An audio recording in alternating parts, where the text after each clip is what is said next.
Hey guys, it's Manager Kylie, and in today's video I'm going to go through all the rules of a swim meet.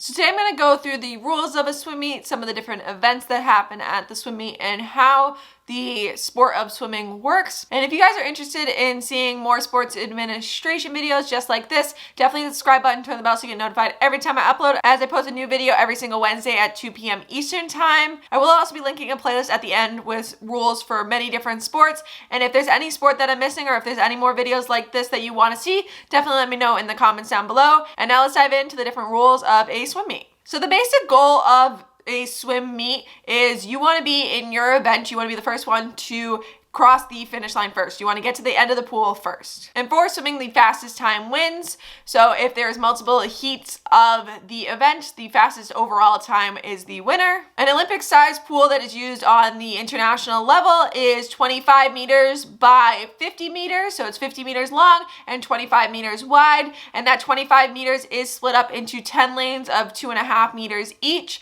And generally during the swim meet, you do not swim in those last two lanes. Those are left as bumper lanes so that you have a little bit of buffer room between the last swimmer and the wall. And the pool has to have a depth of at least 2 meters, but is usually around 3 meters in depth. And then the pools do also have flags across the top. Those are backstroke indicators, and those are for the people competing in the backstroke to know when they're getting close to the wall, so that they understand when they need to turn or when they're ending. Swim meets do also have regulations on water temperature, the lighting in the building, and all of that, but I'm not going to go into those details today. Now, how do the individual races work? Each race starts with athletes on the starting blocks, or if it is a backstroke, they'll usually start in the pool, but will pull themselves up on the starting blocks. And when the signal goes off, they are good to start swimming and dive into that pool. And if there is a false start in swimming, generally the event continues and that person is disqualified after the fact. They don't stop and restart the event. The whole event just keeps going. And then after the fact, that person is disqualified for false starting. Like I said before, the outside 2 lanes are used as buffer lanes. So in a typical pool where there's 10 lanes, you would have 8 people competing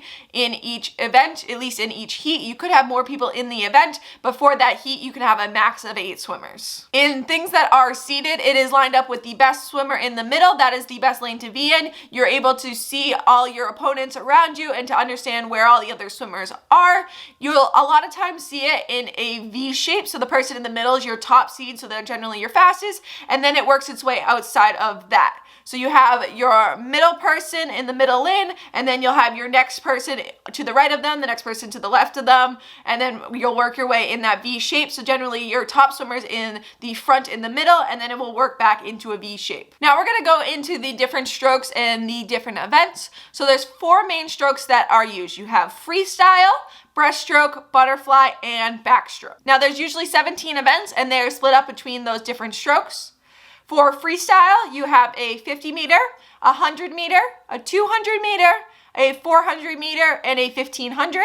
For breaststroke, backstroke, and butterfly, you have 100 meters and 200 meters. You also have something called an IM, or an individual medley. And this is when somebody swims either 50 meters or 100 meters to total to either 200 or 400 meters of each stroke. So for your 200 IM, you would swim 50 meters of freestyle, 50 meters of butterfly, 50 meters of backstroke, and 50 meters of breaststroke. So you would swim all 4 events at 50 meters to total 200, or swim all 4 events at 100 meters to total 400 meters. And then there's also some team events. So generally for the team events, each athlete swims either 100 or 200 meters. You could have one that's all freestyle and everybody swims the same stroke, or you also do have team medleys. And this is when 4 athletes each swim a different stroke, and they each do it for 100 meters. So a team medley, you would have one person swim 100 meters of the breaststroke, one person swim 100 meters of the freestyle, one person swim 100 meters of the backstroke, and one person swim 100 meters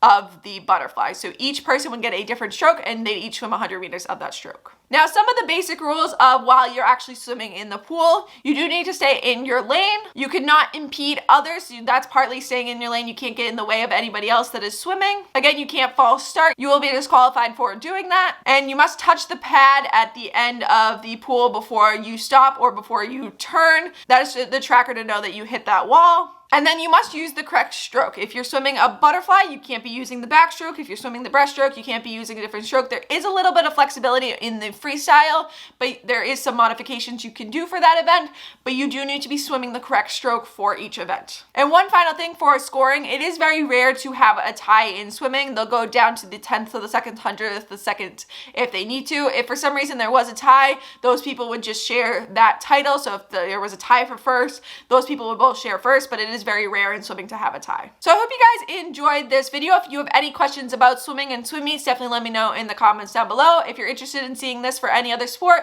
definitely check out that playlist at the end. But I hope you guys enjoyed watching. Don't forget to like and subscribe if you did, and I will see you guys next Wednesday.